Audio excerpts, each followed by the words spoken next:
Assalamualaikum warahmatullahi wabarakatuh. Baik anak-anak, di kesempatan hari ini kita akan belajar pendidikan agama Islam dan budi pekerti kelas 4 pada bab 2 tentang beriman kepada Allah dan Rasul-Nya. Subpoin yang akan kita bahas pada hari ini yaitu ada 2 poin materi. Yang pertama tentang beriman kepada Allah Subhanahu wa Ta'ala, dan yang kedua tentang beriman kepada Rasul Allah. Baik, sebelum kita mulai pelajaran hari ini, mari kita berdoa terlebih dahulu. A'udzubillahi minasyaitonirrajim. Bismillahirrahmanirrahim. Rabbi zidni ilma warzuqni fahma. Amin. Baik anak-anak, langsung saja pada materi yang pertama tentang beriman kepada Allah Subhanahu wa Ta'ala. Allah Subhanahu wa Ta'ala adalah Maha Pencipta. Allah menciptakan alam dan seisinya, termasuk manusia. Allah Subhanahu wa Ta'ala merupakan Tuhan seluruh alam. Bagaimana anak-anak mengenal Allah Subhanahu wa Ta'ala? Tentu anak-anak dapat mengenal Allah Subhanahu wa Ta'ala melalui ciptaannya. Beriman kepada Allah Subhanahu wa Ta'ala adalah kewajiban setiap muslim. Iman kepada Allah berarti yakin bahwa Allah itu ada. Iman berarti percaya bahwa Allah Subhanahu wa Ta'ala pencipta alam semesta. Iman kepada Allah juga berarti tidak ada Tuhan selain Dia. Keimanan diwujudkan dalam bentuk amal perbuatan, kegiatan, dan perjuangan yang mengharapkan ridho Allah Subhanahu wa Ta'ala. Muslim yang beriman akan tunduk dan patuh kepada perintah Allah Subhanahu wa Ta'ala. Baik, yang pertama tentang mengenal Allah melalui alam semesta. Mengenal Allah tidak akan lepas dari beriman kepada Allah, yaitu mempercayai bahwa Allah itu benar-benar ada. Allah lah pencipta alam semesta beserta isinya. Poin yang pertama, ciptaan gaib Allah Subhanahu wa Ta'ala. Allah menciptakan makhluk-makhluk gaib. Ciptaan disebut gaib karena tidak dapat dilihat oleh mata manusia. Ciptaan gaib itu diantaranya malaikat, jin, syaitan, dosa, dan pahala. Allah Subhanahu wa Ta'ala juga menciptakan surga dan neraka yang belum dapat dilihat oleh manusia. Manusia dapat melihat ciptaan-ciptaan gaib itu jika Allah Subhanahu wa Ta'ala menghendaki. Yang kedua, ciptaan nyata Allah Subhanahu wa Ta'ala.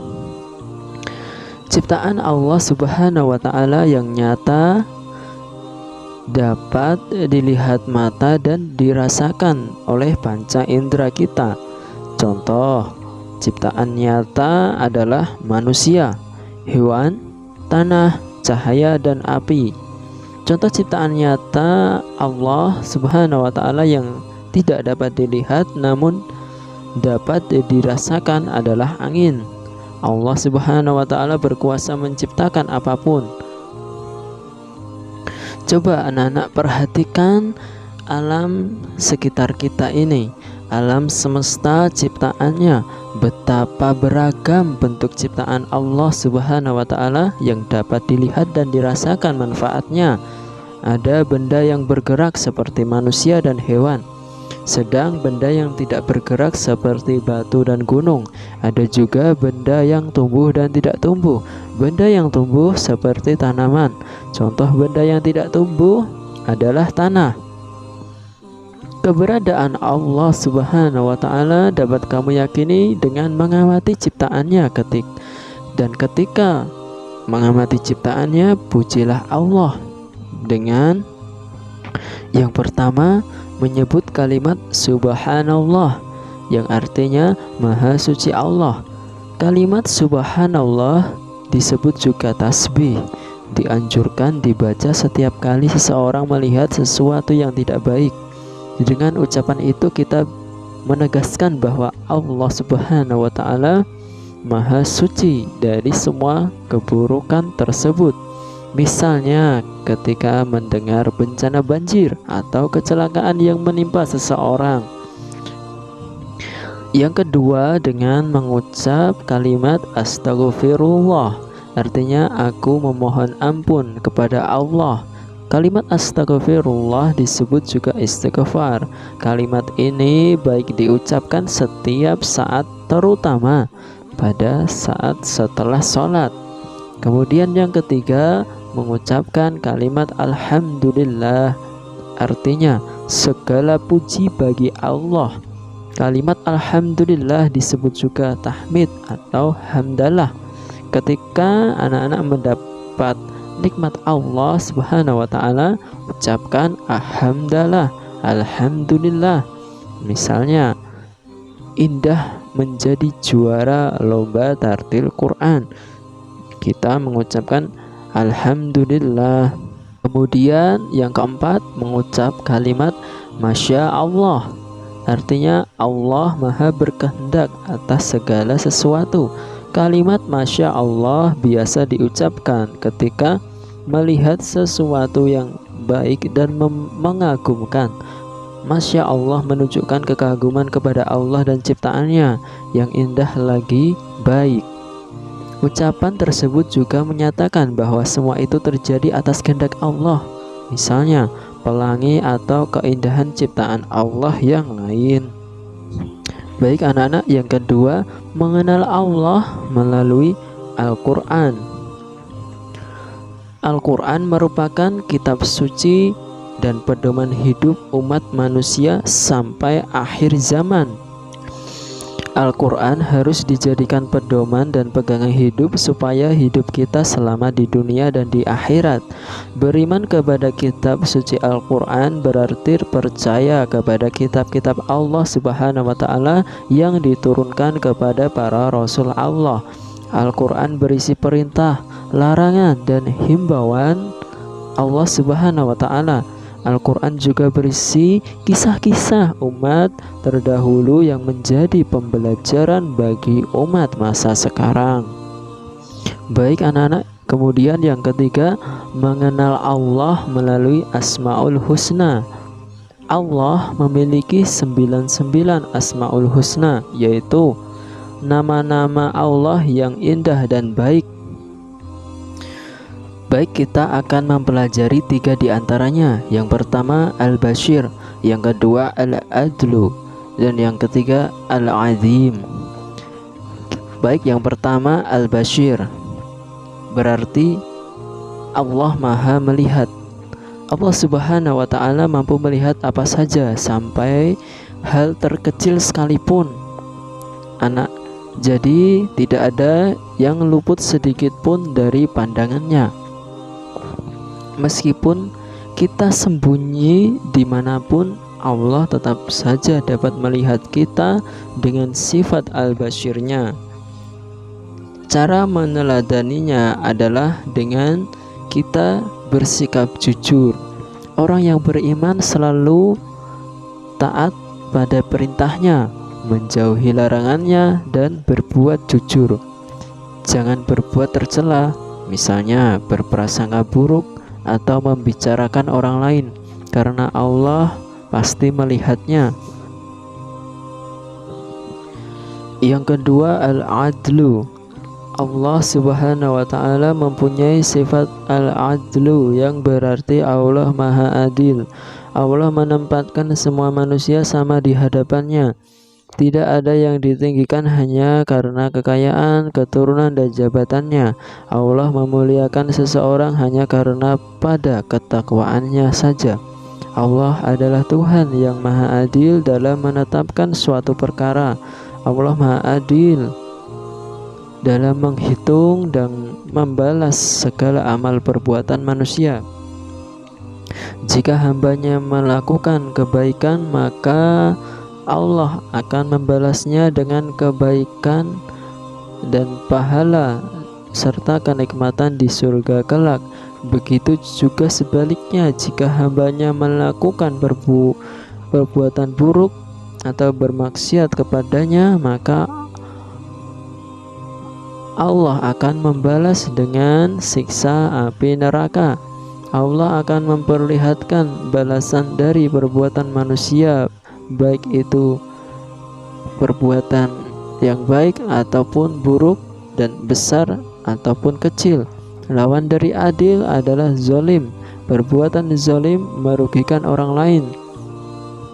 Meneladani sifat al-adlu dapat dilakukan dengan tidak membedakan dalam berteman, menghargai sesama, dan bersikap sopan kepada siapa saja. Yang ketiga, al-azim. Al-azim artinya Allah Maha Agung. Hanya Allah yang Maha Agung yang tidak membutuhkan pertolongan. Dia yang memenuhi semua kebutuhan makhluknya. Sebaliknya, manusia tidak dapat hidup sendirian.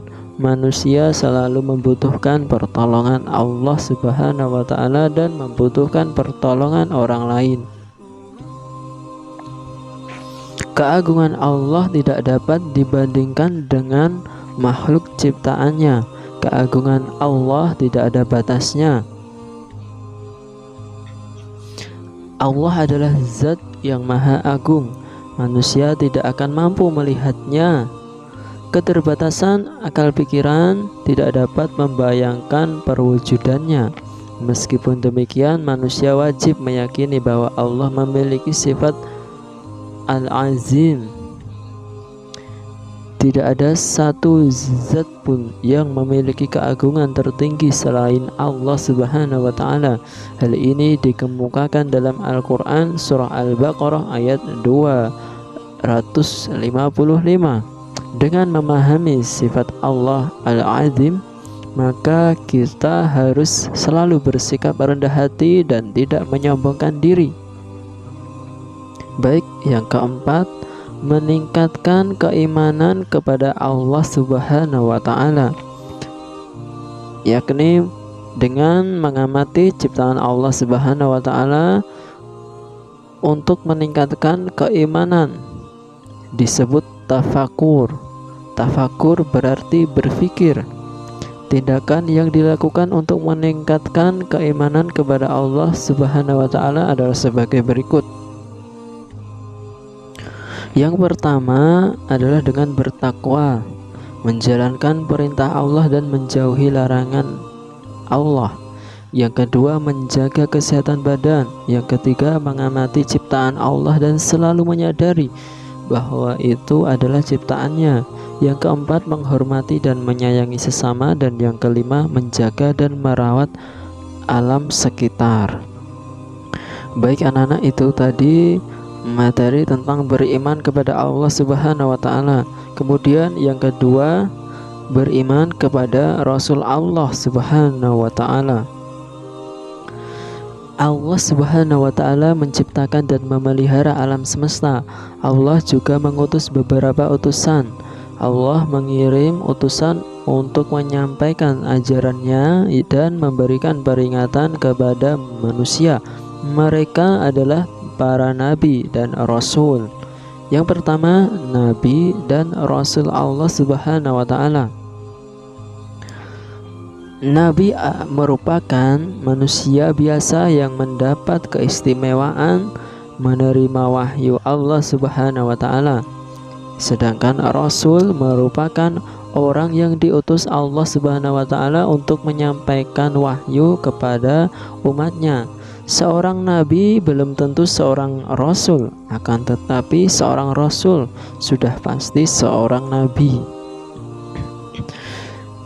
Rasul yang tercantum dalam kitab suci Al-Quran yang wajib kita percayai, semua berjumlah 25 rasul. Yang pertama, Nabi Adam alaihissalam, Nabi Idris, Nabi Nuh, Nabi Hud, Nabi Salih, Nabi Ibrahim, Nabi Lut, Nabi Ismail, Nabi Ishak, Nabi Yakub, Nabi Yusuf, Nabi Ayub, Nabi Zulkifli, Nabi Su'aib, Nabi Musa, Nabi Harun, Nabi Daud, Nabi Sulaiman, Nabi Ilyas, Nabi Ilyasa, Nabi Yunus, Nabi Yakaria, Nabi Yahya, Nabi Isa, dan yang terakhir Nabi Muhammad Sallallahu Alaihi Wasallam.